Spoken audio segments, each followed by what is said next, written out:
Hello friends, welcome to Indian study पर आपका स्वागत है। दोस्तों, आज की इस वीडियो में मैं आप लोगों के लिए जीके का टेस्ट लेकर के आया हूं, जो कि आपके आने वाले exam UP jail warder, UPSI और यूपी लेखपाल के लिए बहुत ही ज्यादा इंपॉर्टेंट होगा। तो वीडियो को एंड तक जरूर देखिएगा, क्योंकि लास्ट में मैं आपसे एक क्वेश्चन पूछूंगा और उसका आंसर आपको कमेंट बॉक्स में बताना होगा। ठीक है। कल की वीडियो में मैंने कल आपसे एक क्वेश्चन पूछा था। क्या क्वेश्चन पूछा था, किसी को याद है? देखो, वहां पर मैंने आपसे पूछा था कि जो सिंधु घाटी सभ्यता का जो पतन बंदर का है, उसका नाम आपको बताना था। ठीक है ना? तो आप लोगों ने, लगभग सभी लोगों ने सही आंसर दिया। लोथल जो है वो आपका इसका सही आंसर होगा। तो इसका लोथल सही आंसर होगा। तो वीडियो को एंड तक आज फिर से देखिएगा, क्योंकि लास्ट में मैं आपसे एक क्वेश्चन फिर से पूछूंगा। पहले क्वेश्चन की तरफ बढ़ते हैं। उत्तर प्रदेश में आंवले का सर्वाधिक उत्पादन कहाँ होता है? तो आंवला उत्तर प्रदेश में सबसे ज्यादा कहाँ देखने को मिलेगा? प्रतापगढ़ में। और आंवले में भी विटामिन सी पाया जाता है और नींबू में विटामिन सी पाया जाता है, लेकिन नींबू जो है वो सहारनपुर और मेरठ में देखने को मिलेगा। कल उत्तर प्रदेश जीके में जो यूपी जीके वाली वीडियो थी, वहां पर मैंने आपको बताया था कि नींबू सहारनपुर और मेरठ, और अगर हम बात करें आंवले की तो प्रतापगढ़। समझ गए? Next question. जो लोग रात के 9 बजे वाली वीडियो नहीं देखते, तो उनको नई बात पता चली होगी। साम्यवाद के अनुसार समाज का मुख्य दुश्मन कौन है? तो साम्यवाद के अनुसार समाज का जो मुख्य दुश्मन है वह कौन है? निजी संपत्ति। यानी कि पहला ही ऑप्शन जो है वो आपका बिल्कुल क्या हो जाएगा? करेक्ट हो जाएगा। एकाधिकार शब्द किससे संबंधित है? जल्दी बताइए, एकाधिकार शब्द जो है ये किससे संबंधित है? तो आपका सही आंसर हो जाएगा पूंजीवाद। यानी कि पहला ऑप्शन जो है वो आपका बिल्कुल क्या हो जाएगा? करेक्ट हो जाएगा। एकाधिकार उस स्थिति को कहते हैं जब उद्योग में एक ही फर्म होती है। एकाधिकार फर्म तथा उद्योग में कोई अंतर नहीं होता। फलस्वरूप क्या होता है कि फल का मांग वक्र ही उद्योग का मांग वक्र होता है। और इसी स्थिति को एकाधिकार की स्थिति, और इसी ही पूंजीवाद, इसी को ही हम पूंजीवाद में भी हो सकती है या कह सकते हैं। ठीक है, तो पहला ऑप्शन बिल्कुल करेक्ट। Next question. ऊपरी लागत का आशय उन खर्चों से है जो जो मशीनरी तथा उपस्कर खरीदने के लिए किए जाते हैं, इसको ऊपरी लागत कहते हैं। ठीक है ना? तो चौथा ऑप्शन करेक्ट। भारत के राष्ट्रपति की अनुशंसा पर लोकसभा को भंग कर सकता है कौन? तो आपका जो सही आंसर हो जाएगा वह हो जाएगा मंत्री परिषद। यानी कि इस क्वेश्चन का चौथा ऑप्शन जो है वो आपका बिल्कुल क्या हो जाएगा? करेक्ट हो जाएगा। देखो, अनुच्छेद 85(2) के अनुसार राष्ट्रपति लोकसभा को भंग कर सकता है, लेकिन तभी भंग करेगा जब मंत्री परिषद जो है वो उसको अनुशंसा देगी। ठीक है ना? तो नेक्स्ट क्वेश्चन से आपका कि निम्नलिखित में से किस हार्मोन्स को आपातकालीन हार्मोन्स कहते हैं? तो बताओ, किस हार्मोन्स को कहते हैं? तो एड्रीनल हार्मोन्स को ही हम आपातकालीन हार्मोन्स कहते हैं। पहला ही ऑप्शन करेक्ट हो जाएगा। Next question. रक्त में हीमोग्लोबिन एक सम्मिश्र प्रोटीन है जिसमें भरपूर मात्रा में क्या पाया जाता है? तो भरपूर मात्रा में क्या पाया जाता है? लोहा पाया जाता है।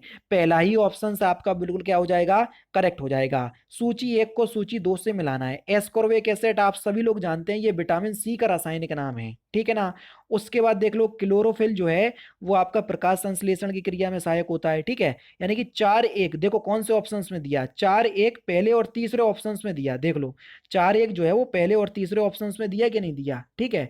अब और देख ले रहे हैं हम। ठीक है। अब देखो, ये जो आपका कैरोटीनॉइड है, ये क्या है? ये एक शामक है। क्या है? शामक। और सुपर ऑक्साइड डिसम्यूटेस क्या है? ये एक एंजाइम है। यानी कि 4(1) 2 3, तो कौन से ऑप्शंस में दिया? तीसरे ऑप्शंस में। तो तीसरा ऑप्शन आपका बिल्कुल करेक्ट हो जाएगा।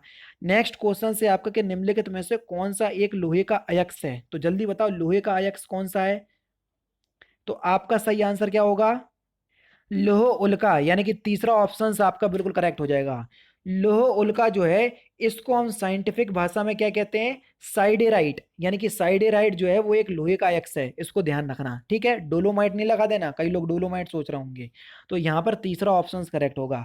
अच्छा, एक चीज और, आप लोगों के जो कमेंट्स है कल मुझे पढ़ करके बहुत अच्छा लगा, क्योंकि आप सभी लोग जानते हैं कल मैंने जीके वाली वीडियो में आप लोगों को बताया था कि हमारा जो वीडियो है यूपी जीके वाली वीडियो पे, उस पर किसी ने कॉपीराइट क्लेम दे दिया था। वो भी म्यूजिक कंपनी थी, जो कि फेक क्लेम था, ठीक है। तो उस वजह से मेरा माइंड जो है वो बहुत डिस्टर्ब चल रहा था, क्योंकि आप सभी लोग जानते हैं हम यहाँ पढ़ाने का काम कर रहे हैं और म्यूजिक कंपनी वाले हमको क्या दे रहे हैं, क्लेम दे रहे हैं, जो कि बहुत गलत बात है, ठीक है ना। तो दोस्तों वहां पर कल एक क्वेश्चन पूछा था कि उत्तर प्रदेश के प्रथम राज्यपाल कौन है। अब वहां पर सही आंसर था सरोजिनी नायडू। अब ये क्वेश्चंस अगर आप मेरे से नींद में भी पूछोगे तो इस क्वेश्चंस का मैं सही आंसर दूंगा, लेकिन कल मैंने वहां पर वीवी गिरी बता दिया आपको, ठीक है, जो कि मेरी गलती है। हालांकि भले ही आप कुछ भी बोल लो कि मुझे उस वजह से मैं डिस्टर्ब था तो इस वजह से गलती हो गई, तो देखो इंसान है, गलती होती है, तो आप उसको सही कर लीजिएगा कि सरोजिनी नायडू उत्तर प्रदेश की प्रथम राज्यपाल थी, ठीक है। अच्छा, सबसे अच्छी बात यह है कि कई बच्चों ने मुझे कमेंट करके बताया कि सर आपसे गलती हो गई, किसी ने अपना गुस्सा जाहिर नहीं किया। कई लोग गुस्सा जाहिर करने आ जाते कि तुम गलत पढ़ा रहे, तुम्हारी वजह से हम लोगों का भविष्य बर्बाद होगा। तो इस तरीके कमेंट नहीं करे, ठीक है, क्योंकि बच्चे समझ रहे हैं कि कितने डेडिकेशन के साथ मैं आप लोगों को तैयारी करवा रहा हूँ, ठीक है। तो उसलिए मैं आप लोगों को बहुत बहुत धन्यवाद बोलना चाहूंगा कि मैं भी एक इंसान हूँ, इंसान से गलती होती है और मैं स्वीकार भी कर रहा हूँ उस गलती को। माफ कीजिएगा और उस क्वेश्चंस को सही कर लीजिएगा, ठीक है ना। नेक्स्ट क्वेश्चंस, परमाणु का संगठक करने वाले तीन मौलिक कण कौन से हैं। देखो परमाणु के नाभिक में प्रोटॉन और न्यूट्रॉन होते हैं और इलेक्ट्रॉन उसके बाहर चक्कर लगाते हैं। तो यानी कि इस क्वेश्चन का बताओ कौन सा ऑप्शन सही हो जाएगा, तो तीसरा ऑप्शन सही होगा सर। नेक्स्ट क्वेश्चन है आपका कि निम्नलिखित में से किस राष्ट्रपति ने एक शक्ति का प्रयोग किया था जिसे संवैधानिक शब्दावली में जेबी निषेधाधिकार यानी कि पॉकेट वीटो कहा जाता है। तो पॉकेट वीटो का जो प्रयोग है वो किस राष्ट्रपति ने किया था। तो आप सभी लोग जानते हैं एक ही राष्ट्रपति थे, ज्ञानी जेल सिंह। तीसरा ऑप्शन बिल्कुल करेक्ट हो जाएगा। नेक्स्ट क्वेश्चन, परिणामित्र यानी कि ट्रांसफार्मर का प्रयोग किया जाता है किस लिए। तो देखो ट्रांसफार्मर का जो काम है वो क्या है, एसी वोल्टता को बढ़ाने के लिए या घटाने के लिए। यानी कि इस क्वेश्चंस को क्या हो जाएगा फिलहाल तो देखो एसी की बात हो रही तो पहला ही ऑप्शंस को आप प्रायोरिटी देंगे बढ़ाने के लिए। बेसिकली ट्रांसफार्मर का जो प्रयोग है जो एसी वोल्टता को घटाने और बढ़ाने दोनों के लिए किया जाता है, ठीक है ना। लेकिन आप घटाने बढ़ाने दिए नहीं है, तो एसी वोल्टता को बढ़ाने के लिए तो प्रायोरिटी आप इसी ऑप्शंस को देंगे। अब एसी को डीसी में बदलने का जो काम है वो रेक्टिफायर करता है और डीसी को एसी में बदलने का जो काम है वो इन्वर्टर करता है। तो इस वजह से कई बच्चे कंफ्यूज हो जाते हैं और वो यही ऑप्शंस ठोकते चौथे वाला, जो कि गलत है। किस मंडल को विश्व के उत्कृष्ट कालीन उद्योगों का केंद्र माना जाता है, जल्दी बताओ। तो आप सभी लोग जानते हैं कौन सा है, मिर्जापुर। तीसरा ऑप्शन करेक्ट। आप लोग जानते हैं वेब सीरीज भी है जिसमें कालीन का उद्योग भी बताया गया है, ठीक है ना। पहला ऑप्शन करेक्ट है। एक जूल कितने न्यूटन मीटर के बराबर में होता है, यानी कि एक जूल बराबर में, बताइए। तो आपका जो सही आंसर हो जाएगा वह क्या हो जाएगा, ऑप्शन नंबर ए, एक जूल बराबर में एक न्यूटन मीटर, यानी कि पहला ऑप्शन आपका बिल्कुल क्या हो जाएगा, करेक्ट हो जाएगा, ठीक है ना। नेक्स्ट क्वेश्चन की तरफ चलें कि इसको एक्सप्लेन कर दूं, बताओ। बेसिकली देखो आप सभी लोग जानते हैं कि जूल और न्यूटन मीटर ये आपस में एक ही मात्रक हैं, ठीक है ना। ऊर्जा, कार, जूल ये सभी एक ही इकाई हैं, तो इसलिए जो एक जूल बराबर में होगा वही एक न्यूटन मीटर बराबर में होगा, ठीक है ना। तो ज़्यादा समझ आने की जरूरत है ही है। सूर्य के चारों ओर घूमने वाले पृथ्वी के लिए कौन सा बल जिम्मेदार है। तो कौन सा बल जिम्मेदार है, तो आपका जो सही आंसर हो जाएगा वह हो जाएगा गुरुत्वाकर्षण बल, यानी कि चौथा ऑप्शन आपका बिल्कुल करेक्ट हो जाएगा। नेक्स्ट क्वेश्चन, वर्णांता का दोष किस लेंस के प्रयोग से दूर किया जाता है। वर्णांता यानी कि कलर ब्राइटनेस। तो कलर ब्राइटनेस के लिए आप किस लेंस का प्रयोग करेंगे। तो देखो कलर ब्राइटनेस जो है वो एक अनुवांशिक रोग है और इसके लिए कोई भी इलाज नहीं है फिलहाल, तो चौथा ऑप्शन आपका बिल्कुल करेक्ट है। भारत का नियंत्रक एवं महालेखा परीक्षक निम्नलिखित में से एक मित्र एवं मार्गदर्शक होता है किस समिति का। तो आपका सही आंसर हो जाएगा लोक लेखा समिति का। और प्रेजेंट टाइम में भारत के कैग कौन है, गिरीश चंद्र मुर्मू, अभी हाल ही में बने हुए हैं और इंपॉर्टेंट भी है, याद कर लीजिएगा। चौथा ऑप्शन आपका बिल्कुल करेक्ट हो जाएगा। बहुत उच्च तापमान को मापने के लिए आप किसका प्रयोग करेंगे। तो बहुत उच्च तापमान को मापने के लिए आप ताप वैद्युत उत्तापमापी का प्रयोग करेंगे। तीसरा ऑप्शन आपका बिल्कुल करेक्ट हो जाएगा। निम्नलिखित में से सूची एक को सूची दो से मिलाना है, वही आपका काम है, जल्दी बताओ। यहाँ पर क्या दे दिए हैं, देखो यहाँ पर पेड़ों के नाम दिए हैं और उनके वन दिए हैं, ये किस प्रकार के वन है ये आपको बताना है, तो जल्दी से बताइए। तो देखो शीशम जो है वो किस में आएगा, तो शीशम जो है वो एक प्रकार का पतझड़ी बंद है। क्या है, पतझड़ी बंद है, ठीक है, यानी कि पहले तीसरा ऑप्शन आएगा। शीशम जो है वो एक प्रकार का पतझड़ी वन है। अब बताओ कौन से ऑप्शंस में दिया, पहले तीसरा देखो चौथे ऑप्शंस में दिया, आगे बढ़ने की आपको जरूरत ही नहीं है।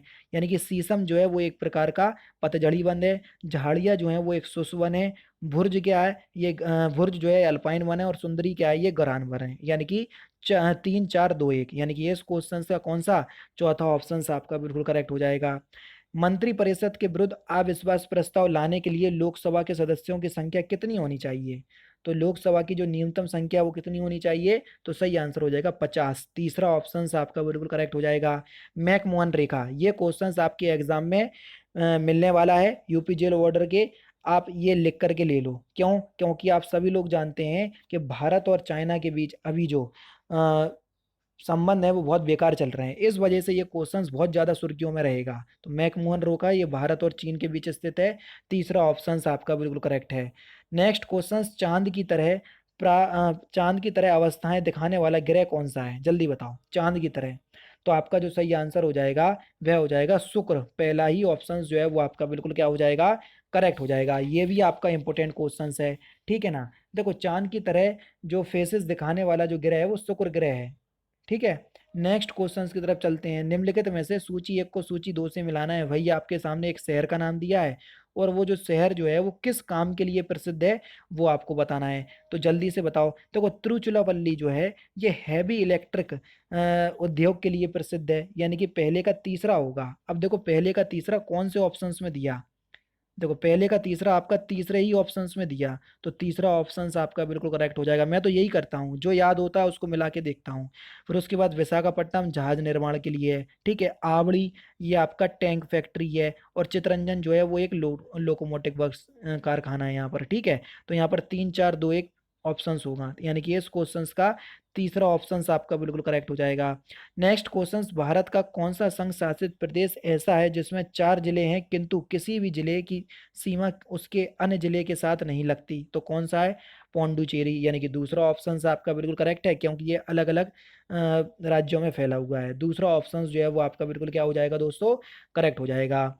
नेक्स्ट क्वेश्चन, एक सहकारी समिति के गठन के लिए न्यूनतम सदस्यों की संख्या कितनी होनी चाहिए? तो न्यूनतम सदस्यों की संख्या जो है वो 10 होनी चाहिए, यानी कि इस क्वेश्चन का चौथा ऑप्शन आपका बिल्कुल करेक्ट हो जाएगा। हिमाचल प्रदेश के किस जिले की सीमा चीन के साथ लगती है? ये भी याद कर लो, इंपॉर्टेंट है। तो किस जिले की सीमा, हिमाचल प्रदेश का कौन सा जिला जो चीन की सीमा साझा करता है? किन्नौर, यानी कि पहला ही ऑप्शन बिल्कुल करेक्ट हो जाएगा। 1939 में सुभाष चंद्र बोस किसे हराकर कांग्रेस पार्टी के अध्यक्ष चुने गए थे? यानी कि 1939 में जो कांग्रेस अधिवेशन के जो अध्यक्ष थे वो कौन थे? वे थे आपके सुभाष चंद्र बोस, और उन्होंने किसको हराया था? पट्टाभी सीतारामैया को हराया था। दूसरा ऑप्शन बिल्कुल करेक्ट। भारत के प्रथम गवर्नर जनरल कौन थे? बताओ, कल बताया था तो कौन थे? तो ये, हालांकि कल तो मैंने भारत का प्रथम गवर्नर बताया था, तो भारत के प्रथम जो गवर्नर जनरल थे, तो आपके जो सही आंसर हो जाएगा लॉर्ड विलियम बेंकेट, यानी कि पहला ऑप्शन जो है वो आपका बिल्कुल क्या हो जाएगा? करेक्ट हो जाएगा। नेक्स्ट क्वेश्चन, निम्नलिखित में से किस समाचार पत्र का संपादक गांधी जी ने किया? तो कौन से समाचार पत्र का संपादक गांधी जी ने किया? तो सही आंसर हो जाएगा नवजीवन। पहला ही ऑप्शन आपका बिल्कुल करेक्ट है। सिखों का अंतिम गुरु निम्नलिखित में से कौन था? अब देखो सिखों से रिलेटेड आपको कोई भी क्वेश्चन याद करना है तो एक वीडियो मैंने बनाई हुई है, बहुत अच्छी वीडियो है, लगभग 30 क्वेश्चन सिख धर्म से मैंने कवर किए हुए हैं। वहीं से आपका क्वेश्चन आएंगे, वरना नहीं आएंगे। तो सिख धर्म के अंतिम गुरु थे गुरु गोविंद सिंह, यानी कि तीसरा ऑप्शन आपका बिल्कुल करेक्ट हो जाएगा। भारत में बीबी का मकबरा कहाँ स्थित है? ये क्वेश्चन आपका पूछा जा चुका है रेलवे ग्रुप डी में। जो क्वेश्चन जहां पूछा जाएगा वही बताऊंगा, ठीक है। तो बीबी का मकबरा जो है ये औरंगाबाद में स्थित है। दूसरा ऑप्शन आपका बिल्कुल करेक्ट है। अमीर खुसरो एक संगीतक था, और देखो अमीर खुसरो जो थे ये सूफी संत भी थे, पारसी और हिंदी के लेखक भी थे, और इतिहासकार भी थे। तो चौथा ऑप्शन से आपका बिल्कुल करेक्ट। नालंदा विश्वविद्यालय को नष्ट करने वाला मुस्लिम आक्रमणकारी कौन था? देखो नालंदा विश्वविद्यालय और विक्रमशिला विश्वविद्यालय, दोनों ही विश्वविद्यालयों को ध्वस्त कर दिया था किसने? बख्तियार खिलजी ने, या मोहम्मद बिन बख्तियार ने। तीसरा ऑप्शन आपका बिल्कुल क्या हो जाएगा? करेक्ट हो जाएगा। नेक्स्ट क्वेश्चन से आपका, कि निम्नलिखित में से किसको अपनी विजयों के कारण भारत का नेपोलियन कहा जाता है? तो भारत का नेपोलियन आप किसको कहेंगे? जल्दी बताओ। तो भारत का जो नेपोलियन है आप समुद्रगुप्त को कहेंगे। चौथा ऑप्शन आपका बिल्कुल करेक्ट हो जाएगा। और लास्ट क्वेश्चन, सिंधु घाटी सभ्यता में कालीबंगा निम्नलिखित में से किसके लिए प्रसिद्ध है? तो आप इस क्वेश्चन का आंसर आप मुझे कमेंट बॉक्स में बताएंगे। और अच्छी बात यह है, कल भी सिंधु घाटी सभ्यता से आप लोगों से क्वेश्चन पूछा था और आज भी वही आ गया, तो कोई दिक्कत नहीं है, आप बताएंगे इस क्वेश्चन का आंसर, ठीक है। और दोस्तों, जो सरोजनी नायडू वाला जो क्वेश्चन था, भारत के प्रथम राज्यपाल, तो वो मैंने बता दिया, आप लोग उसको सही कर लीजिएगा और आपसे माफी भी मांग ली, ठीक है। इसी तरह अपना प्यार देते रहिए। वीडियो को कम से कम 500 लाइक तक जरूर पहुंचाइएगा, क्योंकि लाइक करने में आपको कोई भी पैसा नहीं देना पड़ता है और बहुत मेहनत के साथ आप लोगों को वीडियो प्रोवाइड करवा रहा हूं, तो इसलिए वीडियो को लाइक जरूर करते रहिएगा। तो दोस्तों, फिलहाल की वीडियो में तो सिर्फ इतना ही। अगर आपको वीडियो पसंद आए तो प्लीज दोस्तों वीडियो को लाइक कीजिए, शेयर कीजिए और साथ ही साथ हमारे चैनल को सब्सक्राइब करना ना भूलें, क्योंकि मैं रोजाना इसी तरह की वीडियोस आप लोगों के लिए लाता रहता हूं। नमस्कार दोस्तों, जय हिंद, जय भारत।